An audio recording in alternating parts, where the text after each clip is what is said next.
চাকসুতে খেলছেন, এটা একটা সীমিত পরিবেশে খেলছেন, বাইজা গেছেন। জাতীয় নির্বাচনে যদি এই ধরনের তামাশা করতে চান, অস্তিত্ব কিন্তু খুঁজে পাওয়া যাবে না। সংস্কারের নামে, বিচারের নামে জনআকাঙ্ক্ষার বিরুদ্ধে কেন অবস্থা নিয়েছেন জাতিকে জানতে চায়। এখন চাকসুতে টাকা পাইছে, চাকসুতো কিছু সুযোগ নেওয়ার চেষ্টা করছে। নির্বাচন যত বিলম্ব করা হচ্ছে, দেশের পরিবেশ তত অস্থিতিশীল হয়ে উঠতেছে। কোন রাস্তায় গেলে আমরা স্বস্তিতে থাকতে পারবো? 5ই আগস্টের আগে জিনিসপত্রের যে দাম ছিল এটা কি কমছে? আমরা এই সরকারের বিরুদ্ধে বলতে চাই না, বলাইতে বাধ্য করতেছে আমাদের। এই যে একটু আগে বলে গেল না, নেপালের সরকার আইসেই নির্বাচনের ডেট ঘোষণা করলো। 91 সালে এসে শাহাবুদ্দিন সাহেব আইসেই 3 মাসের মধ্যে নির্বাচনটা দিয়ে গেল। কত মর্যাদার সাথে থাকলো। উনি কি পেয়ে গেলেন? সংস্কার সংস্কার, সুযোগ পাইছি সংস্কার।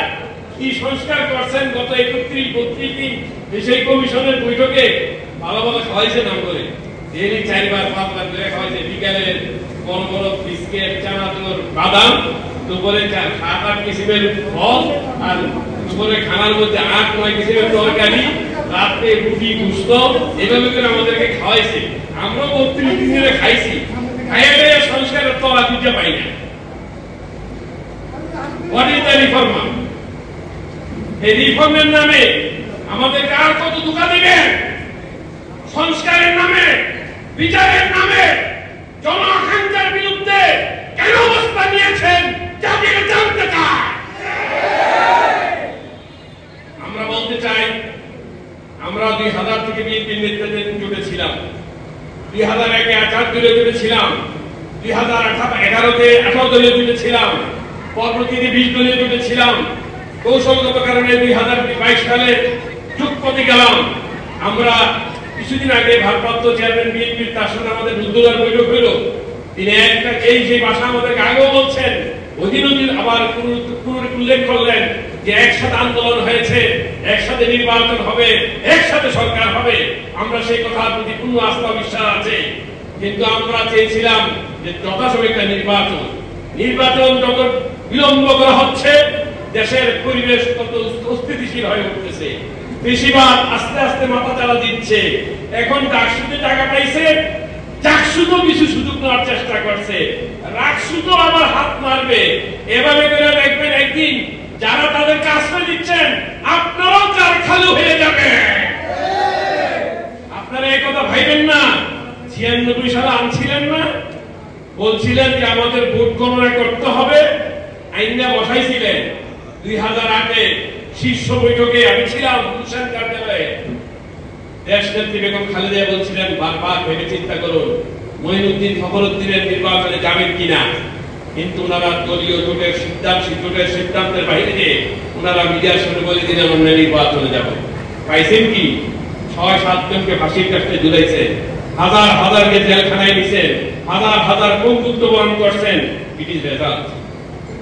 এটাই তো পাইছে। আবার নীল স্বপ্ন দেখছেন। নীল স্বপ্ন দেখলে এই স্বপ্ন পূরণ হবে না। এই জন্য আসুন, সত্যিকার যদি দেশকে করতে চান, দেশকে দিতে চান, দেশকে যদি সত্যিকার জনগণের ভালোবাসা নিতে চান, এখনো 12ই ফেব্রুয়ারি নির্বাচনের ব্যাপারে আপনারা ঐক্যবদ্ধ হন। নির্বাচন চান, নির্বাচন প্রচারও করে, আবার কয় জুলাই সনদ আইনি ভিত্তি না হলে আমরা নির্বাচনে যাব না। এটা নাকি আইনি ভিত্তি হয় নাই। পরশুদিনের ঐক্য কমিশনের মিটিং এ গেলাম, ওনাদের একজন দাঁড়িয়ে বলতেছে 106 অনুচ্ছেদে সরকার কি বৈধ হয়েছে? নির্বাচনের আইনি ভিত্তি আছে? এই প্রশ্ন করছেন কেন? নির্বাচন চান না, নির্বাচন বিলম্ব করতে চান। নির্বাচন বিলম্ব করে কার ফায়দা উঠাতে চান, এটা জাতি জানতে চায়। এই জন্য আসুন, আমরা একটা নতুন করে একটা অপকথা শুরু করছে, ডাকসু নির্বাচন জাতীয় নির্বাচনে প্রভাব ফেলবে। What between different? It is between different, far different. DUCSU নির্বাচনকে হাতে মনে লাভ নাই। আর এখন যা তথ্য মিডিয়ার মাধ্যমে আসতেছে, এই নির্বাচন কি নিরঙ্কুশ বা স্বচ্ছ একবারে প্রশ্নবিহীন নির্বাচন হিসেবে কি দাবি করতে পারবে? যারা বিজয় হয়েছে তাদেরকে বুকে হাত দিয়া ইমানের সাথে কোন নির্বাচন কি স্বচ্ছ হয়েছে কিনা। এখন যা বেরিয়ে আসতেছে, ব্যালট আলাদা ছাপাইয়া ভরা হয়েছে। কালি যেটা অমোচন কালি, সেটা নাকি মুহূর্তের মধ্যে বুঝা যেত। এই কালি দিয়ে আপনারা করলেন, ভোট কিনলেন, টাকা দিলেন, অভিভাবকদের বাড়িতে বাড়িতে গেলেন, তাদেরকে হাদিয়া তোফা দিলেন, তাদের বাচ্চাদেরকে ভোট দেওয়ার চেষ্টা করলেন। এরপর আসলেন সম্মিলিত শিক্ষা জোটের নামে, সম্মিলিত শিক্ষার্থী জোটের নামে আইসা এখন কত ধামামা, কত ঢোল দাবলা বাজাচ্ছেন। আমাদের এতে কোনো কর্ণপাত নাই, আমরা এগুলিকে পরোয়া করি না। অন্তত এই কথা নিশ্চিত হয়েছে, এখনো স্বচ্ছ নির্বাচনের পরিবেশ। আমরা যেটা চাচ্ছি সেটা এক গোষ্ঠী এক মহল স্বার্থটার জন্য, বারবার বাধাগ্রস্ত করার জন্যই পিয়ারের কথা বলে, এই বলে, বিচার বলে, সংস্কার বলে। বিচার আমরা চাই না? আমরা কি রাজপথে ছিলাম না? এই নির্বাচনের দিন এই রাস্তা সাক্ষী। চাইনি আমি বামে বিডিআর, সামনে র্যাব, পিছনে যুবলীগ, ছাত্রলীগ, এর অধিকটা দাঙ্গা পুলিশ, এর মধ্যে দিয়ে আমরা নির্বাচনের দিন আমরা এখানে ছিলাম। সারা পল্টন, বিজয়নগর, এই কাকরাই, এই প্রেস ক্লাব সব সাক্ষী। আমরা 16টি 17টি বছর এই রাজপথে কাটালাম। আজকে বুঝি আমরা বুঝি দেশের মধ্যে বিচার চাই না। বিচার কি আমাদের আশা? এই যেটি লগে গেছে সব হাসিনার হালুয়া খাউন না, সব হালুয়া মিঠাইছে, খাইয়া খাইয়া এখন পরিবেশ দেখছে যে এটা নির্বাচন আসলে বিএনপি 2/3 মেজর থেকে বেশি চলে যাবে। এখন এটাকে আটকানোর জন্য শুরু করছে পিয়ার পিয়ার পেয়ার পিয়ার পেয়ার পিয়ার। এগুলি একটাও দেশের স্বার্থের জন্য নয়, জনগণের কল্যাণের জন্য নয়, নিজেদের স্বার্থের জন্য নির্বাচন বাধাগ্রস্ত করতে চাই। আমরা বলতে চাই নির্বাচন বানচাল করার কোন ষড়যন্ত্র বাস্তবায়ন হবে না, হবে না, হবে না ইনশাআল্লাহ।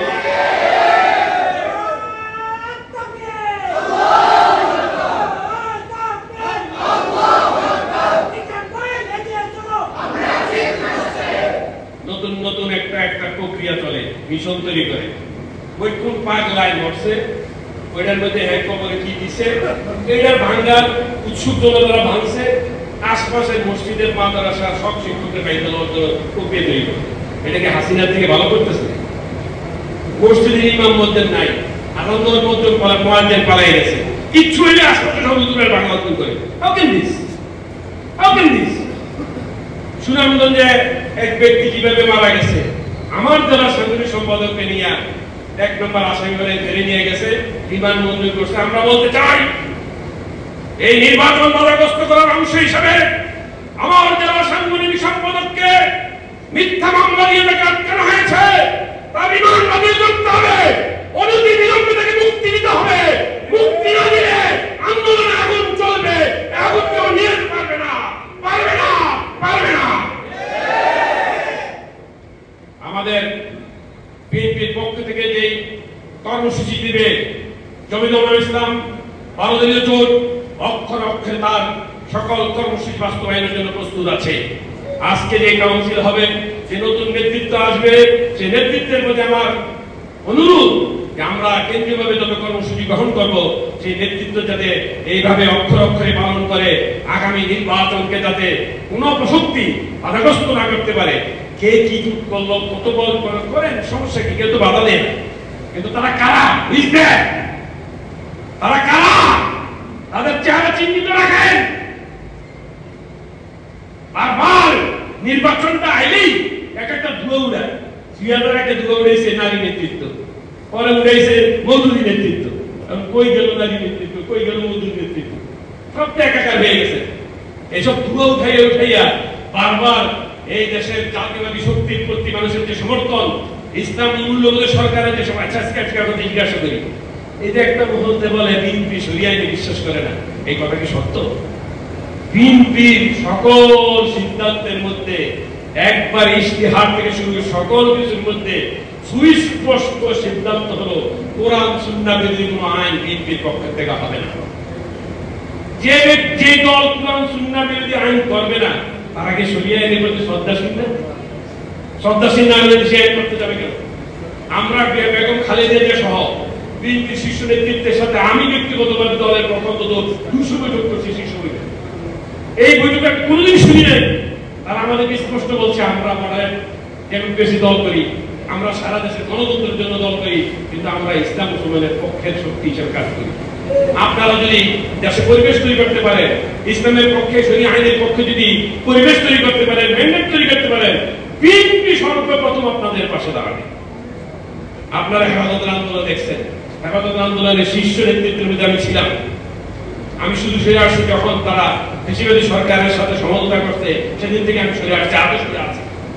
আপনারা যারা আমাকে চিনেন, আমার চেহারা চিনেন, 2013 সালের এই হেফাজত আন্দোলনের প্রথম সারির দায়িত্বের মধ্যে আমি ছিলাম, কিন্তু আমি কোন আবশ্যক রাজনীতিতে বিশ্বাস করি। আমরা ছেড়ে দিয়ে আসছি, সরে আসছি সেখান থেকে। সেদিনও কিন্তু বিএনপি একটা দল যারা এই আলেমদের পক্ষে দাঁড়িয়েছিল, তারা মাছিবেশ আহ্বান জানিয়েছিল বেগম খালেদা জিয়া যে আসেন প্রজাতন্ত্রের নেতা কর্মীদের পাশে দাঁড়ান। আমাদের সেই দলের দফাদাবির বিরুদ্ধে কোরআন সুন্নাহ বিরোধী আইন করা যাবে না, তারা এটা সমর্থন করছে, দিকে পাশে দাঁড়ানোর জন্য আহ্বান জানিয়েছিল। কোন স্বার্থ রক্ষার জন্য বলেন মির্জা ফখরুল বলছে কোরআন সুন্নাহ আইন বিশ্বাস করি না?